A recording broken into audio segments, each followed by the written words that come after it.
Ladies and gentlemen, welcome back to Gaming with me, Tony Mo, and I need to start by apologizing. I tend to lie a lot over on Twitter. In fact, I did it again today, and I told you guys that I was going to take the day off. I'm gonna convince myself to not do any work. I'm just gonna go play games and paint a lampshade. Well, I did that. Lampshade turned out pretty great, actually. And then I made lunch, and I had to wait for my sauce to thicken. And then I sat there, and it had only been like 3 hours since I had committed to the idea of not doing any work, not doing any YouTube, and not streaming. And here I am, making a YouTube video, because I just like doing it way too much. It's one of those things where you can be in the worst possible mental state, you know, just in maximum flux mode.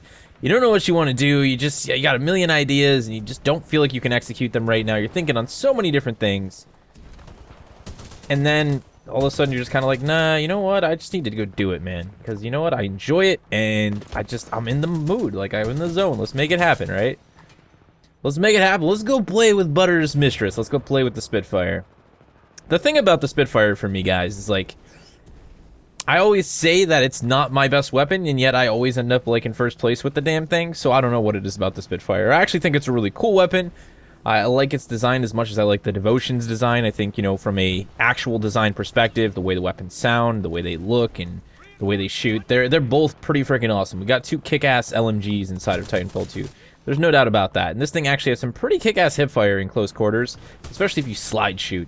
And the great thing about this gun, unlike the Flatline, is that we can sort of slide and then link into an ADS, you know, without really having to do any mid-slide compensation like you have to do with the Flatline because the recoil is so consistent. It's got pretty good range. It definitely has some pretty kick-ass stopping power. And of course, having a big, fat magazine, 96 rounds in total if you decide to run extended mag, which is pretty freaking fantastic. That guy's going to get smoked. That guy's going to get smoked, or he's going to smoke me, unfortunately. That's the one area where the Spitfire can be a bit rough.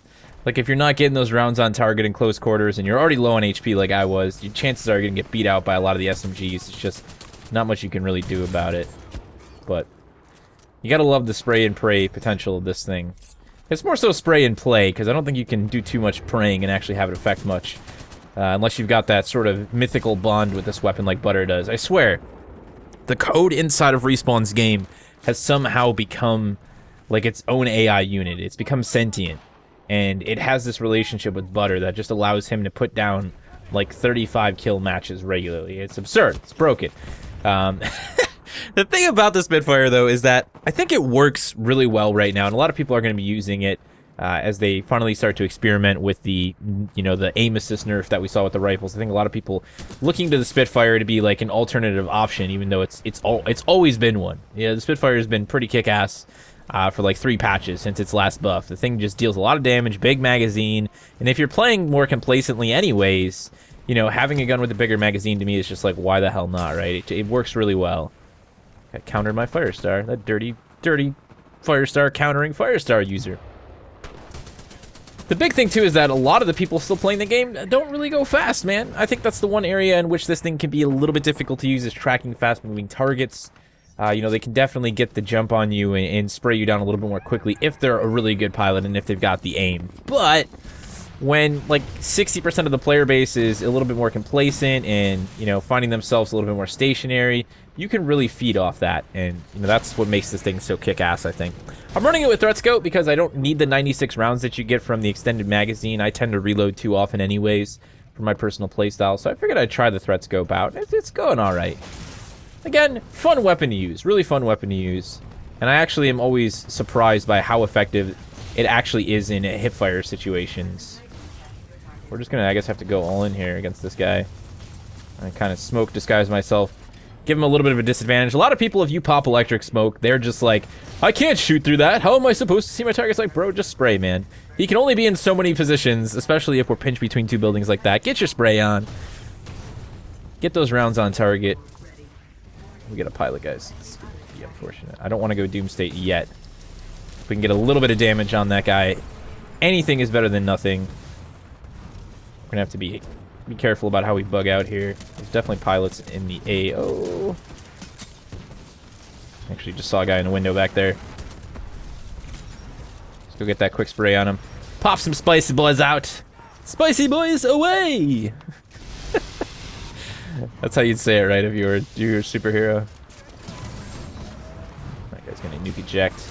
You nuke ejected by a bunch of teammates. I mean, I guess you're forced to nuke eject at some point, right? If you run nuke eject.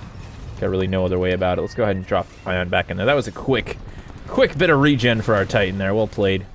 Definitely want to get our Titan back in the battlefield so we can continue to support our team. Not get those elusive trades that I talk about all the time where one team's got a bunch of Titans down and the other team's got nothing. I don't know that we actually smoked quick enough, and I think he might have bailed.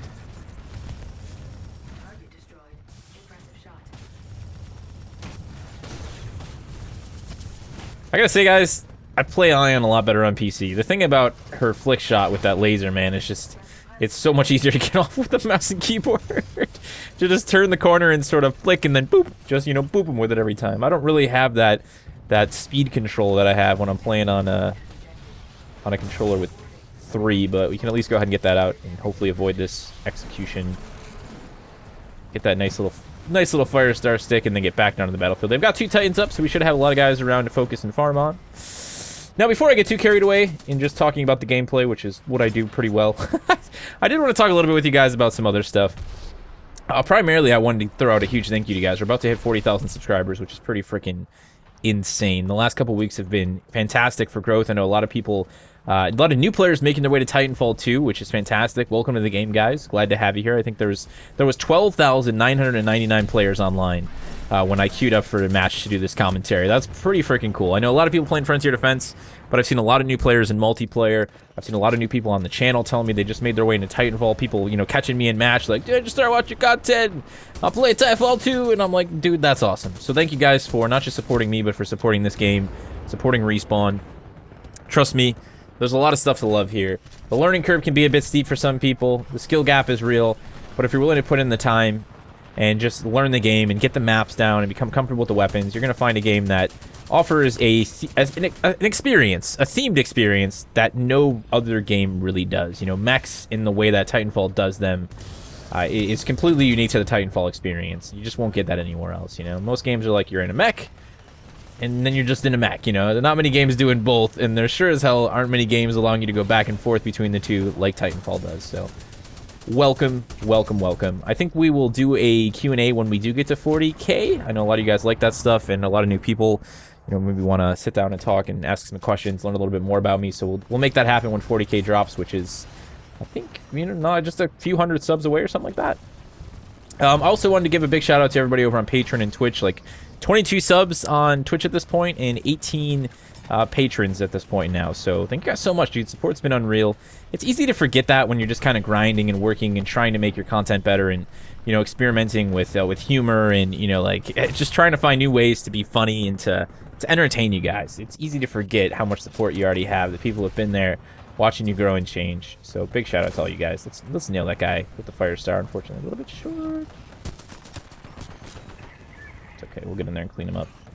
Let's go ahead and drop a Titan on his auto Titan. As long as it doesn't move, if it doesn't see me, I think we'll be good. There we go. Got it.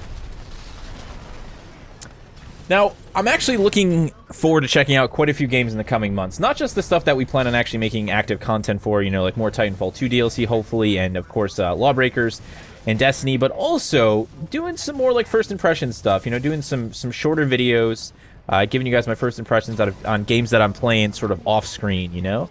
That's something I used to do a lot of. Can you think we can hit this guy with all the lag? I don't think we can. That's going to be impossible. He is teleporting for years. Teleporting for years. If I could kill him with one bullet right now, that would be swell, but I think he's actually going to... Oh, he's going to show up right there and let us kick him in the face. Maybe not. Maybe not. North Star's going to interfere. I think we actually got him with the laser tripwire. Oh, that's a lot of rockets. Thank you so much, Monarch. I really appreciate all the rockets. I think that was a combination of Monarch as well as a crapload of rockets from the Reapers. Gotta love that. Oh, we're just headshotting him, bros. We're headshotting him. We gotta bail, though. So one of the ones on my list that I want to check out and, you know, play a little bit and bring you guys just like a quick impression video of is Escape from Tarkov. That's a game I've been tracking for a long time. I think they're doing some cool things with it. I like the push for more like micro sandboxes and, you know, 20-30 minute matches rather than having like a persistent thing like DayZ. I think the persistent stuff can be fun, but I think it can also be exceptionally frustrating for most people. You know, even games that are doing that already, that are more complete than DayZ, you know, I think a lot of them have found that, like, individual rounds performs better. You know, you look at the survival DLC for The Division, that kicks ass, and that's more round-based. The same thing can go for PUBG. So, really looking forward to checking that out. But if there are any games you guys would like to see me check out in that sort of a fashion, just bring you my first impressions, do like a 15, 20-minute video, maybe even like a 30-minute live commentary, sort of like Total Biscuit does. It's something I used to do back in the day before I realized that I wasn't really going to be able to grow by competing with a legend like Total Biscuit. So I started finding different ways to make content and to attract an audience. I'd like to bring that back, though, a little bit. So if there are any games you guys would like to see me check out that are coming out, that are already out, a lot of them I might already have. Some of them I may be able to get my hands on for cheap, or maybe even a developer's already sent me a key for it. So feel free to cast your suggestions down in the comment section below. I'm going to say Spitfire gets a thumbs up from me. Not a bad match, and as I said before, even when I feel like I'm doing terrible and I'm way too focused on the commentary, I still tend to get top of the leaderboards with this damn thing. There's just something about it. It hits hard enough that you can rely on it to do what it needs to do for you. I think somebody picked that guy off. Yeah, okay. You did a good job, though. They actually, a lot of dudes just extracted, so bravo to the enemy team. Be sure to keep your spicy boys in checks, ladies and gentlemen. They didn't do too well for me today. But another day, another deployment of spicy boys, another chance for those sweet spicy boy kills to fuel their montage. Thank you guys so much for watching. Any other thoughts for me, feel free to throw them down in the comment section below. And as always, remember to play smart, remember to play to challenge yourself, but most importantly, remember to play for fun.